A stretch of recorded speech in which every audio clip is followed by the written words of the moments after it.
E se os cientistas conseguissem ressuscitar animais extintos? Você sabia que os cientistas estão tentando ressuscitar espécies extintas usando engenharia genética?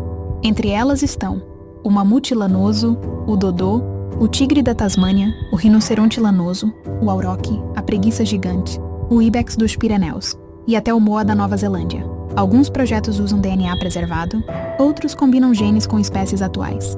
É a ciência tentando reverter a extinção.